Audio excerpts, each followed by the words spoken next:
Magandang araw, isa na namang Tagalog na math lesson. So, sa video na ito, ang pag-uusapan natin ay tungkol pa rin sa measurement. Pero this time, ang pag-uusapan natin is conversion ng units of volume and capacity ng English to English at metric to English and vice versa. Okay. So, pagkasama-samahin na natin yon. Nung last video, ang pinag-usapan natin is metric to metric.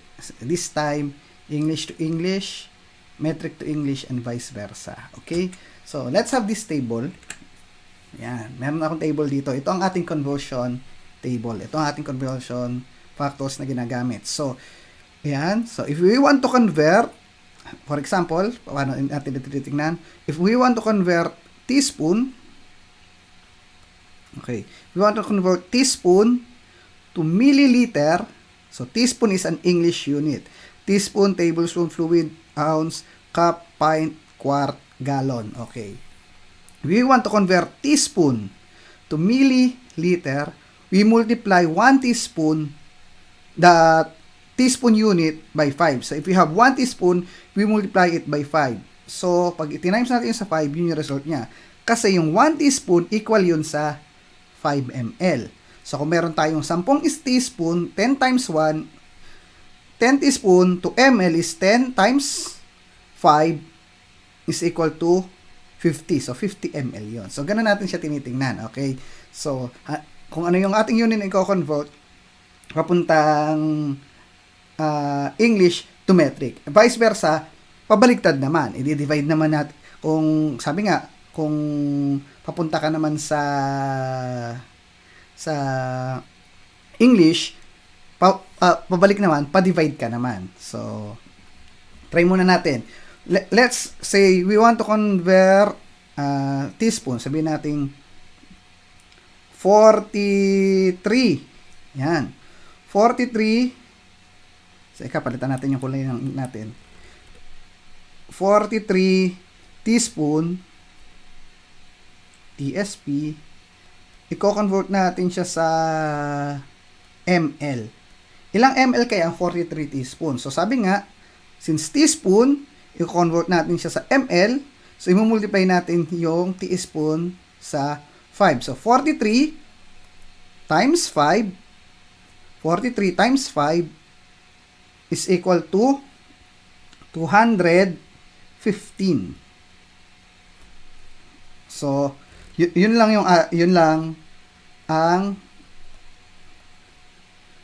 ganun kadali ang solution niya. So, 43 times 5 is equal to 215. So, 43 teaspoon is equal to 215 ml. So, English to metric. So, kung pabaliktad naman, sabi nga, kung pabaliktad, let's say we have 215 ml. Ilang teaspoon yan? Although obvious na 43 siya, so mapakita sa kanya kung i-divide naman natin. So, kung 215 ml, kung nag-multiply tayo kanina sa 5, dahil metric to English tayo, pabalik, i-divide naman natin isa sa 5. So, 215 divided by 5 is equal to 43. So, pakita natin yung solution. 215 divided by 5. So, we have 4, 20, minus 1, bring down 5, 15 divided by 5, 3, 15, 0. So, we have 43. Okay? So, 43 yung ating sagot. So, ganun lang tayo pag nagko-convert from metric to, from English to metric at metric to English and vice versa. Pero syempre, kuha pa tayo ng ibang example. Okay. Let's say, ano naman, teaspoon, gusto natin siyang i-convert sa liter. Paano naman yun? Pag teaspoon, gusto natin i-convert sa liter. Siyempre, pinakamadali dyan, i-convert muna natin siya sa ml. So, for example, okay, burahin natin ito na sa itaas natin, ha. Gamitin natin yung same example. Yung 43 teaspoon, ilang kayang liter yon? So, gaya ng ginawa natin, kung i-convert natin yung 43 teaspoon sa liter, kailangan muna natin convert yung teaspoon sa milliliter. Dahil yun ang meron tayo dito sa ating conversion table. Mas madali yon. So, 43 is actually 215 ml. So, yung 215 ml ngayon, i-convert natin siya sa liter. Using yung napag-aralan natin sa ibang video. Kung gusto nyo tingnan yung video, hanapin nyo lang dito sa page. Okay? So, sa channel, rather. 215 ml is equal to how many liter? So, kilo, hekto, deka, unit, deci, centimili. Shortcut na ginagawa ko rito ha. So, ml to liter, 1 to unit. So, that is milli to unit. 3, tatlong papunta sa kaliwa.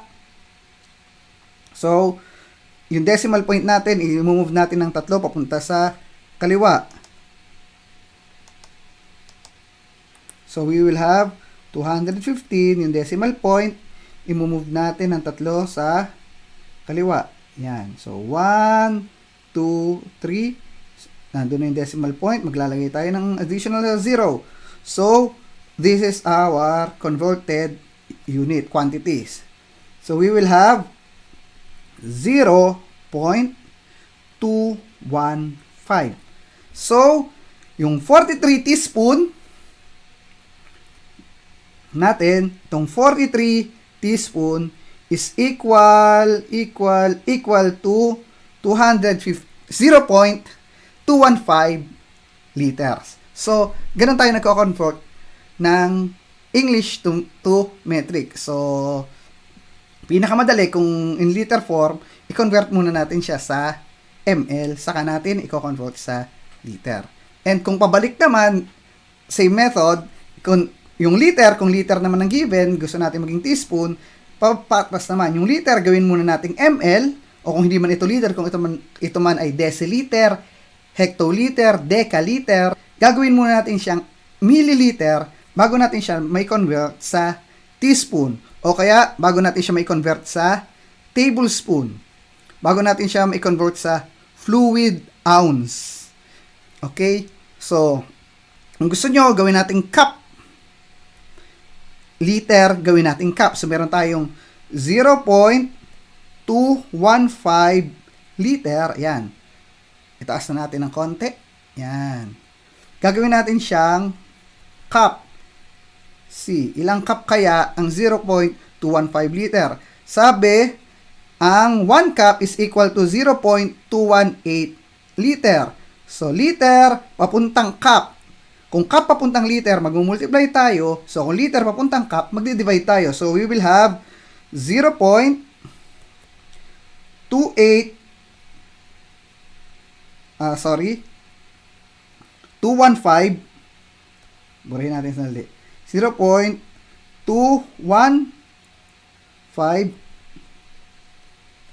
divided by yung ating conversion factor na 0.28. Okay? So, that is 0.215 times 0.28. So, 0.215 divided by 0.28 is equal to approximately 0.76 or 0.77. So, 0.767. So, round up natin siya sa 0.77. So, 0.215 liter is actually 0.77 cup. Okay? So, ganun natin ginagamit, ni-utilize itong ating conversion table. What if naman yung binanggit ko kanina sa simula? What if English to English? Kung English to English naman, eto ang tingnan natin. So, ito yung metric. I-box natin ng orange yung metric. Kung metric ang hanap nyo, yun yung titingnan nyo. Yan. Paano naman kung English to English? So, ito, yan, yung mga yan, ang ating English units. So, we have cup. Tablespoon is actually a English unit. Teaspoon is an English unit. PT is pint. Is an English unit. So, ang ating mga unit ang ating English unit, sabi ko nga, kung sinusubaybayan nyo ang mga video, kung napanood nyo lahat ng video, ang metric system, hati siya, divided by siya into tens. So, kaya nga power of 10 tayo lagi. Ang English unit is hati siya sa 8. Kaya nga, kung titingnan nyo, yung isang 1 gallon, ang 1 gallon ay hati sa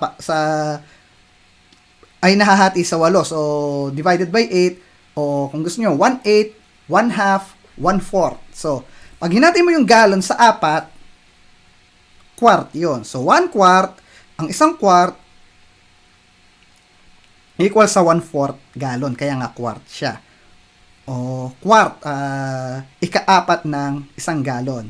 So, yung pint is actually 1/2 ng quart. So, merong 8 pint sa 1 gallon. Okay? So, yung pint, pag hinati mo uli sa kalahati, cup naman siya. So, 1 cup ay kalahating pint. So, ang 2 cup is 1 pint.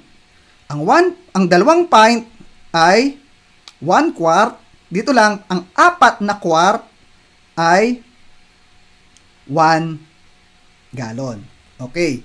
So, para lang ma-imagine natin yung kaya ko dinidiscuss yun. Now, kung gusto nating mag-convert ng quart to cup, quart to pint, pint to quart, same method ng ginawa natin. So, pag papunta tayo rito, pint, papuntang quart, i-multiply natin yung pint sa 0.5. So, kung mapapansin nyo, 8/8, 2/2, 4/4, dinodoble-doble lang siya papunta bago umabot ng gallon, which is quart. Okay? So, let's say, we have 6, yan. We have 6 pint. Ano kaya ito sa cup? Pint papuntang cup. Pint papuntang cup. Okay? So, may 1 pint, merong 2 cup. 6 pint tayo. So, 6 times 2 is equal to 12 cups. What about, kung pupunta naman tayo sa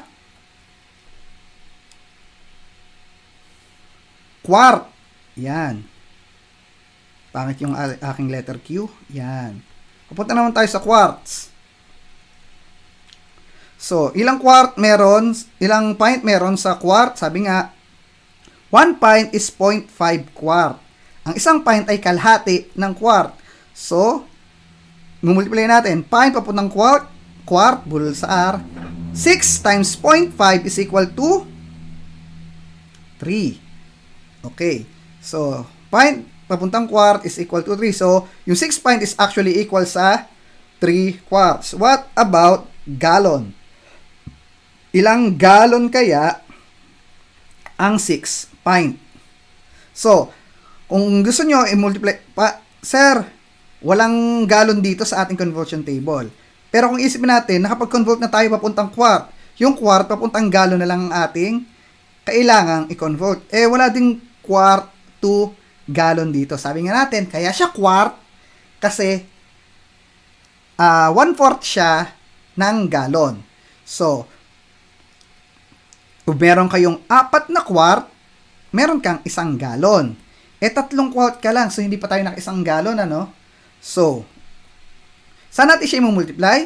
I-multiply natin yung quart sa 1/4. So, quart times 1/4 is equal to gallon. Okay? So, 3 times 1/4 is actually 3/4 or 0.75 gallons or 3/4 gallons. Okay? So, that's how we convert English to English, English to metric. Yung mga gallons to liter, so ganun din yung ginagawa natin. Gallon to liter, minumultiply natin, pagpabaliktad, divide. So, tingnan lang, tandaan lang itong ating conversion table na yan. Ayan, masyado magalaw. Yung ating conversion table, hindi na kayo malilito. Okay? So, pag papunta rito, imumultiply, pagpabalik, i-divide. So, sana may natutunan kayo sa video na to at kita-kita ulit tayo sa susunod.